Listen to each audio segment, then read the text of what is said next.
ഞാൻ കണ്ട ലാലേട്ടൻ ഒരിക്കലും എൻ്റെ സിനിമകൾ ഞാൻ എന്നുള്ള വാക്കുകൾ ഒട്ടും യൂസ് ചെയ്യാത്ത ആളാണ്. ലാലേട്ടനെ കുറിച്ച് ഇതുവരെ എഴുതിയിട്ടുള്ള സാധനം നമ്മൾ തൃശ്ശൂർക്കാരുടെ ഭാഷയിൽ പറയുകയാണെങ്കിൽ ഒരു സാമ്പിൾ വെടിക്കെട്ടാണ്.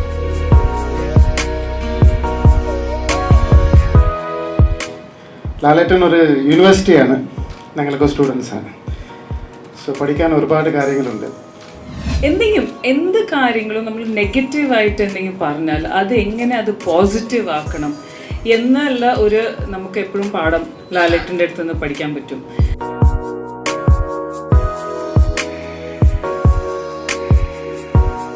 കേരളത്തിന്റെ കഴിഞ്ഞ 25 വർഷത്തെ സാംസ്കാരിക ചരിത്രം, ജനപ്രിയതയുടെ ചരിത്രം കടന്നുപോയത് മോഹൻലാൽ എന്ന ആക്ടറിലൂടെയാണ്. അപ്പം മോഹൻലാലിനെ കുറിച്ച് സുരേഷ് ക്ഷമിക്കണം, ഒരു പുസ്തകത്തിലൊന്നും ഒതുക്കാൻ പറ്റുന്നതല്ല.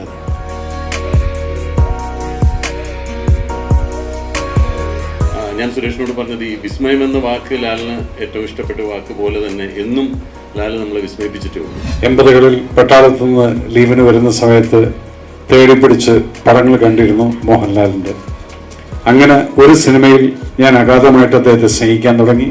അത് പിന്നെ ആരാധനയായി.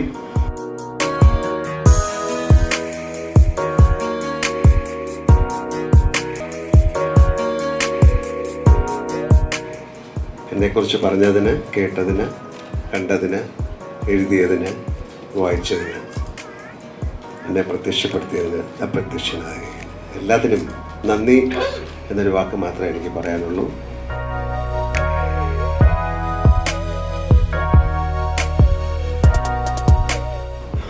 തൊണ്ണൂറ്റിരണ്ടിൽ സർഗത്തിൻ്റെ ഷൂട്ടിംഗ് കോഴിക്കോട് നടക്കുമ്പോൾ സിദ്ധിക്കുമുണ്ട്. നമ്മൾ മമ്മൂക്കയുടെ പുസ്തക പ്രകാശനം, ആത്മകഥ, ടാഗോർ തിയേറ്ററിൽ അല്ലേ, നടക്കുമ്പോൾ ഞാനും ഉണ്ടായിരുന്നു. അപ്പോൾ അന്ന് മുതൽ ഞാൻ ഓർക്കുന്നുണ്ട്, ലാലേട്ടൻ ഇതൊരു ആത്മകഥ ഒന്നും എഴുതിയിട്ടില്ലല്ലോ, നിങ്ങൾ കണ്ടില്ല, വായിക്കാനുള്ളൊരു ആകാംക്ഷ കൊണ്ടാണ്.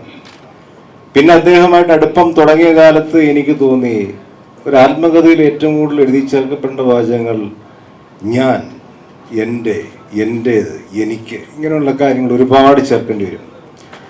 ഞാൻ കണ്ട ലാലേട്ടൻ ഒരിക്കലും എൻ്റെ സിനിമകൾ ഞാൻ എന്നുള്ള വാക്കുകൾ ഒട്ടും യൂസ് ചെയ്യാത്ത ആളാണ്. അപ്പോൾ അദ്ദേഹത്തെ പോലുള്ള ആൾക്ക് ഒരിക്കലും ആത്മകഥ എഴുതാൻ പറ്റില്ല എന്നെനിക്ക് തോന്നിയിരുന്നു. പക്ഷേ അത് സുരേഷിനെ പോലെ വളരെ ബുദ്ധിമാനായ, സഹൃദയനായ പത്രപ്രവർത്തനായ സുരേഷിന് അത് വേറെ നല്ലൊരു രീതിയിൽ ഒരു സാധാരണ ആത്മകഥ എഴുതുന്നതിനേക്കാൾ ഉപരി മലയാളികൾക്ക് എന്നും വായിച്ച് ആഘോഷിക്കാൻ പറ്റിയ വലിയൊരു ഗ്രന്ഥമായി ഇത് മാറിയതിൽ ഒരുപാട് സന്തോഷമുണ്ട്. ഞാൻ ആദ്യം പറഞ്ഞാൽ അതിലൊരു 4 വരി എൻ്റെ വരി വന്നതിലും ഒരുപാട് അഭിമാനം അറിയിച്ചുകൊണ്ട് ഈ പുസ്തകം ലിബി ബുക്സിൻ്റെ ഏറ്റവും വലിയ പ്രസ്റ്റീജിയസ് ആയിട്ടുള്ള പുസ്തകമായി ലോകം മുഴുവൻ അംഗീകരിക്കട്ടെ എന്ന് പ്രാർത്ഥിച്ചുകൊണ്ട് ഞാൻ എൻ്റെ വാക്കുകൾ ചേർക്കുന്നു. നന്ദി, നമസ്കാരം. ഒരു സിനിമാ നടനാകാൻ കഴിഞ്ഞതിലും മോഹൻലാലിൻ്റെ കാലഘട്ടത്തിൽ അദ്ദേഹത്തോടൊപ്പം ഒരുപാട് സിനിമകളിൽ അഭിനയിക്കാൻ കഴിഞ്ഞതും ഒരു മഹാഭാഗ്യമായിട്ട് കരുതുന്നു. അദ്ദേഹത്തിൻ്റെ കാലഘട്ടത്തിൽ സിനിമയിൽ ഉണ്ടാകാൻ കഴിഞ്ഞത് എൻ്റെ ഏറ്റവും വലിയ ഭാഗ്യമായിട്ട് ഞാൻ കരുതുന്നു. സുരേഷ് ആദ്യമായിട്ട് ഇങ്ങനൊരു പുസ്തകം, ഞാനിൽ ഇങ്ങനൊരു ലേഖനം എഴുതുന്നുണ്ട്, ഒരു പരമ്പര എഴുതുന്നുണ്ട്. അപ്പോൾ ലാലിനെ പറ്റിയിട്ടുള്ള ഓർമ്മകൾ പറയണമെന്ന് പറഞ്ഞപ്പോൾ ഞാൻ സുരേഷിനോട് ആദ്യം പറഞ്ഞത് അത് ഒരു ദിവസം അല്ലെങ്കിൽ എത്രയോ ദിവസങ്ങൾ പറഞ്ഞാൽ പോലും തീരുന്നതല്ല. ഒരുപാട് കാര്യങ്ങളുണ്ടാകും. ഓരോ കാര്യവും ആയിട്ട് ബന്ധപ്പെട്ട് ലാലിനോട് കൂടെ ചെലവഴിച്ച സമയത്തുണ്ടായ തമാശകളും കഥകളും ഒക്കെ പറയാൻ പോയാൽ തന്നെ ഒരുപാടുണ്ടാവും. അപ്പോൾ സുരേഷിൻ്റെ അടുത്ത് പറഞ്ഞത് വളരെ പേഴ്സണലായിട്ട് ലാലിനോടൊപ്പം ഉണ്ടായിട്ടുള്ള അനുഭവങ്ങൾ മാത്രം പറഞ്ഞാൽ മതി എന്നാണ്. അപ്പോൾ അന്ന് ഞാൻ സുരേഷിനോട് പറഞ്ഞത് ഈ വിസ്മയം എന്ന വാക്ക് ലാലിന് ഏറ്റവും ഇഷ്ടപ്പെട്ട വാക്ക് പോലെ തന്നെ എന്നും ലാൽ നമ്മളെ വിസ്മയിപ്പിച്ചിട്ടേ ഉള്ളൂ. ഓരോ കാര്യങ്ങൾക്കും ലാൽ നമ്മളെ വിസ്മയിപ്പിക്കുകയാണ് ചെയ്യുക. ആദ്യം ഞാൻ മോഹൻലാലിനെ കണ്ടത് എറണാകുളം നോർത്ത് റെയിൽവേ സ്റ്റേഷനിൽ വെച്ചാണ്. ഞാനിങ്ങനെ എവിടെ പോകാൻ വേണ്ടി റെയിൽവേ സ്റ്റേഷനിൽ നിൽക്കുമ്പോൾ പെട്ടെന്ന് വന്ന് നിന്ന ട്രെയിനിൽ നിന്ന് ലാൽ ഇറങ്ങി. അപ്പോൾ ഞാനിങ്ങനെ അന്തം വിട്ട് ലാലിനെ നോക്കി നിന്നപ്പോൾ ലാൽ ആദ്യം എനിക്ക് നേരെ ഷെയ്ക്കാൻഡ് നീട്ടിയിട്ട് എനിക്ക് ഷെയ്ക്കാൻഡ് തന്നിട്ട് ഒന്നും മിണ്ടാതെ അങ്ങ് പോയി. ഞാനിങ്ങനെ ട്രെയിൻ പോകുന്നവരെ ലാലിനെ തന്നെ നോക്കിക്കൊണ്ട് നിന്നു. അന്ന് തുടങ്ങിയ വിസ്മയിപ്പിക്കൽ. തമ്പി കണ്ണന്താനം, തമ്പിച്ചാൻ ആദ്യമായിട്ട് എന്നെ പരിചയപ്പെടുത്താനായിട്ട് ലാലിനോട് ലാൽ ഇത് എന്ന് പറഞ്ഞു, സിദ്ദിഖല്ലേ എനിക്കറിയാം എന്ന് പറഞ്ഞു. അങ്ങനെയും ലാലിനെ വിസ്മയിപ്പിച്ചു. അങ്ങനെ ഒരുപാട് കാര്യങ്ങളിൽ ലാൽ എപ്പോഴും ഇങ്ങനെ നമ്മളെ അത്ഭുതപ്പെടുത്തിക്കൊണ്ടിരിക്കും. ലാൽ എപ്പോഴും പറയും നമ്മുടെ ദുഃഖങ്ങളൊന്നും നമ്മളൊരിക്കലും അങ്ങനെ മറ്റുള്ളവരടുത്ത് പറയുക, നമ്മുടെ വേദനകൾ. ഒരിക്കലും എനിക്ക് തലവേദന വന്നിട്ട് ഞാനിങ്ങനെ നിൽക്കുമ്പോൾ അപ്പം എൻ്റെ കണ്ണൊക്കെ ചുമന്നിങ്ങനെ നിൽക്കുകയാണ്. ലാൽ പെട്ടെന്ന് അടുത്ത് വന്നിട്ട് ചോദിച്ചു, നല്ല തലവേദന ഉണ്ടല്ലേ? ഞാൻ പറഞ്ഞു നല്ല തലവേദന ഉണ്ട്, അത് എൻജോയ് ചെയ്യാൻ പറ്റുമെന്ന് നോക്കൂ. ഞാൻ ചോദിച്ചു ഇയാൾക്ക് എന്താ ഭ്രാന്ത്, തലവേദന എൻജോയ് ചെയ്യുന്നത്?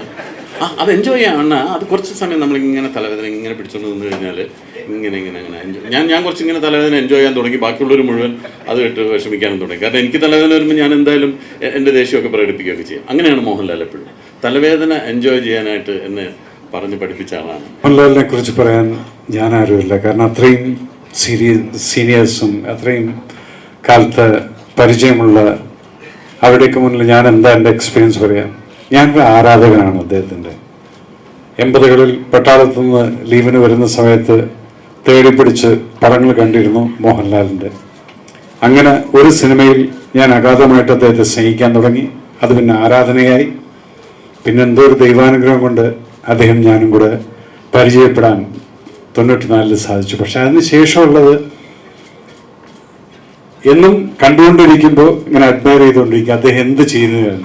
അതിൽ കൂടുതലായിട്ട് മോഹൻലാൽ എന്നുള്ള വ്യക്തി എന്താണെന്നുള്ളത് പറയാൻ എനിക്കറിയില്ല. പക്ഷെ ഞാൻ അദ്ദേഹത്തിൽ കണ്ടിരിക്കുന്നത്, ഞാൻ ചെയ്തിരിക്കുന്ന സിനിമകളിൽ കൂടെ അദ്ദേഹത്തിൻ്റെ ഒരു പട്ടാളക്കാരൻ അതിനകത്തുണ്ടായിരുന്നു. അത് ചെയ്ത സിനിമകളിൽ എല്ലാറ്റിലും അത് കാണാനുണ്ടായിരുന്നു. ഷൂട്ട് ചെയ്ത ലൊക്കേഷനിലും ചങ്കൂറ്റത്തോട് കൂടിയിട്ട് അവിടെ ഗ്രനേഡ് പൊട്ടിയാലും ശരി ചിരിച്ചുകൊണ്ട് വന്ന അണ്ണാ നമുക്ക് ഷൂട്ട് ചെയ്യല്ലേ, അങ്ങനെയുള്ള ചങ്കൂറ്റമുള്ള ഒരു പട്ടാളക്കാരനെ ഞാൻ അദ്ദേഹത്തിൽ കണ്ടിട്ടുണ്ട്. നടനുകളിൽ ഉപരി ഒരു രാജ്യസ്നേഹിയായിട്ടുള്ള വ്യക്തിയാണ് ഞാൻ അദ്ദേഹത്തിൽ കണ്ടിരിക്കുന്നത്. അതിൽ കൂടുതൽ എനിക്കൊന്നും പറയാനില്ല. കാരണം സുരേഷിൻ്റെ ബുക്കിൽ ഇനി എന്തൊക്കെ എഴുതിയിട്ടുണ്ട് അദ്ദേഹത്തെക്കുറിച്ച് നമുക്കറിയാത്ത കുറേ കാര്യങ്ങൾ പലരും, ഇപ്പം അശോകനെ പോലുള്ള ആളുകളും ഇവരൊക്കെ എന്തൊക്കെയാണ് ഇവർ പറഞ്ഞിരിക്കുന്നതെന്ന് അറിയാനുള്ള ഒരു ആകാംക്ഷ ഡെഫിനറ്റ് ആയിട്ടും ഈ ബുക്കിൽ നിന്ന് കിട്ടാനുണ്ട്. Thank you so much. I love him. പ്രിയമുള്ളവരെ, ഇന്നത്തെ ഈ ചടങ്ങിൽ ഏറ്റവും വലിയ ഭാഗ്യവാൻ ആദ്യം സുരേഷ് തന്നെയാണ്. കാരണം ലാലേട്ടനെ പോലുള്ളൊരു മഹാനടൻ്റെ കുറിച്ചുള്ള ഒരു പുസ്തകം എഴുതുക എന്ന് പറഞ്ഞാൽ അത് വലിയ ഭാഗ്യം ചെയ്യണം. പിന്നെ എനിക്ക് ഒറ്റ കാര്യം പറയാനുള്ളൂ, ലാലേട്ടനെ കുറിച്ച് ഇതുവരെ എഴുതിയിട്ടുള്ള സാധനം നമ്മൾ തൃശ്ശൂർക്കാരുടെ ഭാഷയിൽ പറയുകയാണെങ്കിൽ ഒരു സാമ്പിൾ വെടിക്കെട്ടാണ്. ഇനി ഒറിജിനൽ വെടിക്കെട്ട് വരാനിരിക്കുന്നേ ഉള്ളൂ. ഒരുപാട് കഥാപാത്രങ്ങളും അനുഭവങ്ങളും ലാലേട്ടൻ്റെ ഇനിയും വരും. അത് നല്ല രീതിയിൽ വീണ്ടും വേറൊരു ബുക്കായി അത് വരും. ആ ഭാഗ്യം സുരേഷിന് തന്നെ കിട്ടട്ടെ എന്ന് ഞാൻ ആത്മാർത്ഥമായി പ്രാർത്ഥിക്കുന്നു. എന്തായാലും ഈ ഒരു ചടങ്ങിൽ 2 വാക്ക് സംസാരിക്കാൻ എന്നെ വിളിച്ചതിൽ വളരെ സന്തോഷം. എല്ലാവർക്കും നമസ്കാരം. ലാലേട്ടനെ കുറിച്ച് എല്ലാം പറഞ്ഞു കഴിഞ്ഞു. ഇനി പറയാൻ കുറേ ഉണ്ട്. പക്ഷേ എന്നെ സംബന്ധിച്ചിടത്തോളം ഒരേ ഒരു കാര്യമേ ഉള്ളൂ എൻ്റെ മനസ്സിൽ ഫസ്റ്റ് വരുന്നത്. ലാലേട്ടൻ ഒരു യൂണിവേഴ്സിറ്റിയാണ്, ഞങ്ങളൊക്കെ സ്റ്റുഡൻസാണ്. സോ പഠിക്കാൻ ഒരുപാട് കാര്യങ്ങളുണ്ട്. ഈ ഫംഗ്ഷന് വരുന്ന തൊട്ട് മുമ്പ് പുലിമുരുകൻ്റെ ഓഡിയോ റിലീസ് ഫംഗ്ഷൻ ഉണ്ടായിരുന്നു. മറ്റന്നാൾ റിലീസാണ്. 1 വർഷം കാലം തുടങ്ങുന്ന ആ ഫംഗ്ഷനിൽ പറഞ്ഞൊരു കാര്യം, ഈ പടത്തിൻ്റെ ഷൂട്ടിംഗ് ഒരു 180 ദിവസം ഉണ്ടായിരുന്നു. അത് ഏകദേശം ഒരു വർഷം ലാലേട്ടനൊപ്പം രാവിലെ എഴുന്നേൽക്കുന്നതും ഉച്ചയ്ക്ക് ഭക്ഷണം കഴിക്കുന്നതും പിന്നെ വൈകിട്ട് ചായ കുടിക്കുന്നതും. ആൽമോസ്റ്റ് എൻ്റെ ജീവിതത്തിൽ ഒരു പ്രായം ലാലേട്ടനൊപ്പം ഉണ്ടായിരുന്നത് വലിയൊരു ഭാഗ്യമായിട്ട് കരുതുന്നു. എല്ലാവരും എല്ലാ കാര്യം പറഞ്ഞു. പറയാൻ വിട്ടുപോയ ഒരു കാര്യം കൂടെ ഉണ്ട്. ലാലേട്ടൻ്റെ ചാരിറ്റി വർക്ക് ഒരുപാട് ചെയ്യുന്നുണ്ട്. പക്ഷേ ഒരു വാക്കുണ്ട്, തമിഴിലുണ്ട്, இந்த കൈ പണ്ടത് இந்த കൈ തെരിയപ്പെടാതെ. അത് ഫോളോ ചെയ്യുന്ന ഒരു വ്യക്തിയാണ്. ബിക്കോസ് ലാലേട്ടൻ എപ്പോഴും പറയുന്ന ഒരു കാര്യമുണ്ട്, അവർ commitment should be first with God. First commitment ദൈവത്തോടാണ്. സോ അത് ഫോളോ ചെയ്യുന്ന ഒരു ഏറ്റവും വലിയ ഒരു സൂപ്പർ സ്റ്റാറാണ്. ലാലേട്ടനെ പറ്റി എന്താ പറയുക, എല്ലാവരും പറഞ്ഞു കഴിഞ്ഞു. പക്ഷെ എനിക്ക് ലാലേട്ടന് ഒരു വ്യക്തി എന്ന നിലയിൽ മാത്രമേ എനിക്ക് പറയാനുള്ള എന്തെങ്കിലും ഒരു ഷെയർ ചെയ്യാനുള്ള ഒരു ഇൻസിഡൻസ് കുറേ ഉണ്ട്. പക്ഷെ എനിക്ക് പഠിപ്പിച്ച 1-2 കാര്യങ്ങളുണ്ട്. ഞാൻ ലാലേട്ടനോട് പരദേശി ചെയ്യുമ്പോൾ ഞാൻ ചോദിച്ചിട്ടുണ്ടായിരുന്നു, ലാലേട്ട ഇത്രയും വ്യത്യസ്തമായ ക്യാരക്ടേഴ്സ് ചെയ്യുമ്പോൾ എങ്ങനെയാണ് ലാലേട്ടന് ഒരു ഇൻസ്പിറേഷൻ വരുന്നത്? അപ്പോൾ ലാലേട്ട ഇപ്പം പറയും, ഞാൻ വന്ന് ഒന്ന് ലയിച്ച് ഒന്ന് മെഡിറ്റേഷൻ ചെയ്ത് അതിന് I just send a message up to the God and God transfers me into that character. You remember Laleta? And അങ്ങനെ ഒരുപാട്. പിന്നെ സിദ്ദിഖ പറഞ്ഞ പോലെ യെസ്, ലാലേട്ട എന്നോടും പറഞ്ഞിട്ടുണ്ട്, അമ്മ തലവേദനയല്ല, അതൊന്ന് എൻജോയ് ചെയ്ത് നോക്കൂ. പിന്നെ എന്ത് കാര്യങ്ങളും നമ്മൾ നെഗറ്റീവായിട്ട് എന്തെങ്കിലും പറഞ്ഞാൽ അത് എങ്ങനെ അത് പോസിറ്റീവ് ആക്കണം എന്നുള്ള ഒരു നമുക്ക് എപ്പോഴും പാഠം ലാലേട്ടൻ്റെ അടുത്ത് നിന്ന് പഠിക്കാൻ പറ്റും. So there so many things. ഞാൻ ഒബ്വിയസ്ലി സുരേഷ് ഏട്ടൻ എന്നെ ഒരു വർഷം മുമ്പേ ഇതിന് വിളിച്ചപ്പോൾ ഞാൻ പറഞ്ഞു, സുരേഷ് ഏട്ടാ ഒരുപാട് ആൾക്കാർക്ക് ഒരുപാട് കാര്യങ്ങൾ പറയാനുണ്ടാവും ലാലേട്ടനെ പറ്റി. ഇത് നെവർ എൻഡിങ് പ്രോസസ്സാണ്, നിങ്ങൾ എങ്ങനെ ഒരു ബുക്കിൽ ഒതുക്കും? അപ്പോൾ പറഞ്ഞു, ഇല്ല എനിക്കറിയാം ശ്വേതേൻ്റെ ഒരുപാട് എക്സ്പീരിയൻസ് ഉണ്ട്. അങ്ങനെയാണ് ഞാനൊരു ഇൻ്റർവ്യൂ കൊടുത്തത്. പക്ഷേ അത് ആസ് യൂഷ്വൽ ഞാൻ കോൺട്രവേഴ്സിയിൽ ചാടി. എൻ്റെ മലയാളം വെച്ച് ഞാൻ എന്തോ പറഞ്ഞു, അത് വേറെ എന്തൊക്കെയോ വന്നു. അതിന് ഞാൻ സുരേഷ് ഏട്ടനെ ഞാൻ കുറേ വിളിച്ച് പറഞ്ഞു, അങ്ങനെ ഒന്നല്ല ഞാൻ പറഞ്ഞത്. പക്ഷേ അതാണ് ഞാൻ Shweta Menon and controversy always go hand in hand. So എന്തായാലും ദർ സോ മെനി തിങ്സ്, ഒരുപാട് കാര്യങ്ങൾ പറയാനുണ്ട് ലാലേട്ടനെ പറ്റി. But I just want to wish him all the very best because he is one of the best son, father, husband and obviously ഇതെല്ലാം ഉപരി ഒരു നല്ലൊരു നടനാണ്. സോ ഗോഡ് ബ്ലെസ് യു ലാലേട്ട. ഈ അടുത്ത കാലത്ത് ഞാൻ നമ്മുടെ പീറ്റർ ബ്രൂക്ക് എന്ന് പറഞ്ഞ സംവിധായകൻ്റെ മഹാഭാരതത്തിൽ ദ്രോണറുടെ ഭാഗം അഭിനയിച്ച ഒരു ജാപ്പനീസ് നടനുണ്ട്, ഓഷി ഒയിദ എന്ന് പറഞ്ഞൊരു നടൻ. അപ്പോൾ അദ്ദേഹത്തിൻ്റെ ഇൻവിസിബിൾ ആക്ടർ എന്ന് പറഞ്ഞൊരു പുസ്തകം വായിച്ചപ്പോൾ അതിൽ അയാൾ പറഞ്ഞു, എങ്ങനെയാണ് ഞാൻ ആക്ടറാകാൻ എൻ്റെ ഒരു പ്രേരണ എന്തായിരുന്നു എന്ന് പറഞ്ഞാൽ, ഇയാൾ അവിടുത്തെ ചില സാമുറായി അവരുമൊക്കെയായിട്ട് ബന്ധപ്പെട്ട ചില നാടൻ കലകൾ കാണും. അതിനകത്ത് ഈ ആൾക്കാർ വന്നിട്ട് പെട്ടെന്ന് അങ്ങ് അപ്രത്യക്ഷരാകും. അതൊരു മാജിക്കാണ്. ആ മാജിക്ക് ചെയ്ത് ഇങ്ങനെ അപ്രത്യക്ഷരാകുമ്പോൾ ഇയാൾ കൊച്ചു കുഞ്ഞായി, ഇയാൾക്ക് ഭയങ്കര ത്രില്ലാവും. എന്നിട്ട് അമ്മയെ അങ്ങ് നിർബന്ധിക്കുകയാണ്, എനിക്ക് എങ്ങനെയെങ്കിലും ഇങ്ങനെ ആകണം, അപ്രത്യക്ഷനാവണം എന്ന് പറഞ്ഞിട്ട് അമ്മ എന്ത് ചെയ്യാൻ പറ്റും?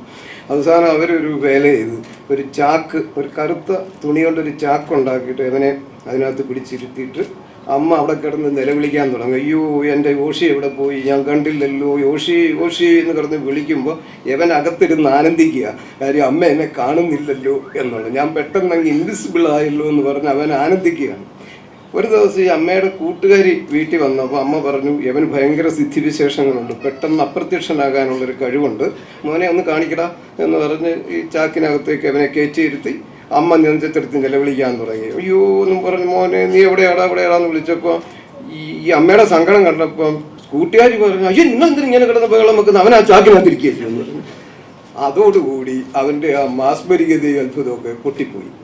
പക്ഷേ അന്ന് അവൻ തീരുമാനിച്ചതാണ്, എനിക്ക് ഒരിക്കലും ഈ ആദ്യ സമയത്ത് അമ്മ ആ നിലവിളിക്കുകയൊക്കെ ചെയ്തുകൊണ്ടിരുന്നപ്പോൾ ഉള്ളിലിരുന്ന് എനിക്ക് കിട്ടിയ ആനന്ദം ഇനി ഒരിക്കലും ജീവിതത്തിൽ നഷ്ടപ്പെടരുത്.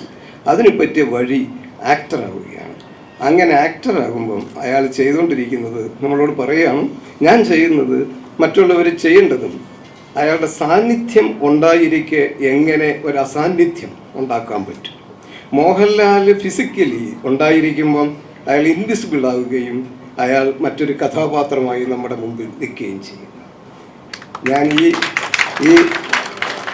ഈ അറിവിൻ്റെ പൊങ്ങച്ചം പറയാനാണ് ഞാൻ നിന്നത്. പക്ഷേ അത് എല്ലാവരുടെയും ഉള്ളിൽ തറക്കട്ടെ എന്ന് ഞാൻ പ്രാർത്ഥിക്കുന്നു.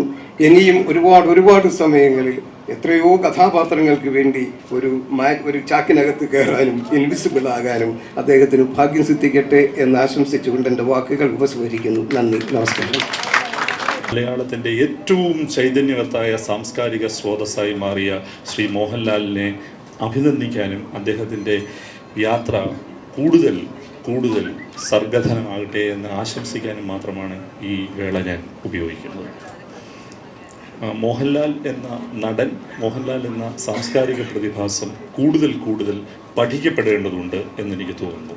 അത് കേവലം അദ്ദേഹം നമ്മുടെ കാലഘട്ടം കണ്ട ഏറ്റവും വലിയ നടനാണ് തുടങ്ങിയ നമുക്ക് എല്ലാവർക്കും അറിയാവുന്ന ക്ലിഷേകളിൽ ഉറങ്ങി നിൽക്കാതെ ഈ മോഹൻലാൽ എന്ന സാംസ്കാരിക പ്രതിഭാസത്തെ അതിൻ്റെ എല്ലാ സങ്കീർണതകളിലും മനസ്സിലാക്കേണ്ടത് ഒരുപക്ഷെ നമ്മുടെ കാലഘട്ടത്തിൻ്റെ ആവശ്യമായിരിക്കും. കാരണം എന്നെപ്പോലെ ഇപ്പോൾ മധ്യവയസ്സ് കടന്നു പോകുന്ന ഒരാൾക്ക് തൻ്റെ യൗവനം കടന്നുപോയത് മോഹൻലാൽ കഥാപാത്രങ്ങളിലൂടെയാണ്.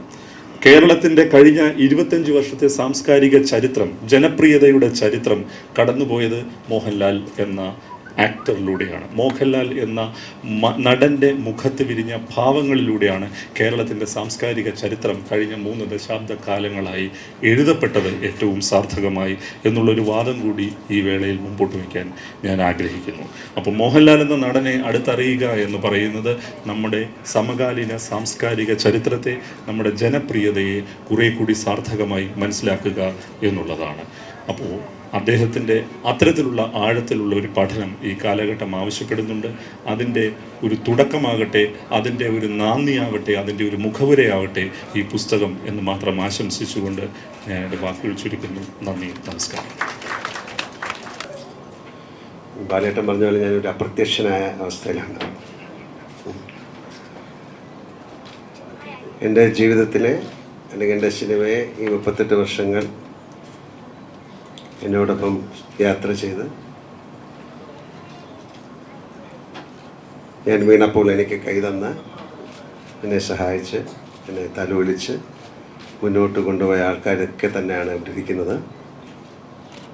ഇതൊരു വലിയ ഗുരുത്വമായിട്ട് ഞാൻ കാണുന്നു. എന്നെക്കുറിച്ച് പറഞ്ഞതിന്, കേട്ടതിന്, കണ്ടതിന്, എഴുതിയതിന്, വായിച്ചതിന്, എന്നെ പ്രത്യക്ഷപ്പെടുത്തിയതിന്, അപ്രത്യക്ഷനായ എല്ലാത്തിനും നന്ദി എന്നൊരു വാക്ക് മാത്രമേ എനിക്ക് പറയാനുള്ളൂ. ഓരോരുത്തരെ ഒരുപാട് കാര്യങ്ങൾ ഓരോരുത്തർ പറഞ്ഞു, ഇങ്ങനെയാണ് അങ്ങനെയാണെന്ന്. പക്ഷേ എനിക്ക് അതിനെക്കുറിച്ചൊന്നും ഞാൻ പറയാൻ പറ്റുന്നില്ല. ഇപ്പോൾ എന്താണ് ഇതിൻ്റെ മാജിക് എന്ന് ചോദിച്ച പോലെയാണ്. ഇതൊരു ട്രിക്കാണ്, അങ്ങനെ പറയാൻ പറ്റുള്ളൂ. അതറിയില്ല. കാര്യം മാജിക് എന്ന് പറയുന്നതിന് അതിൻ്റെ ഒരു രഹസ്യം വെളിപ്പെടുത്താൻ എൻ്റെ മാജിക്കിന് ഭംഗിയില്ലതായിരുന്നു. ഈ മാജിക്കിൻ്റെ പിന്നിൽ ഞാൻ കാണുന്നത് ഗുരുത്വം എന്നൊരു വാക്കാണ്.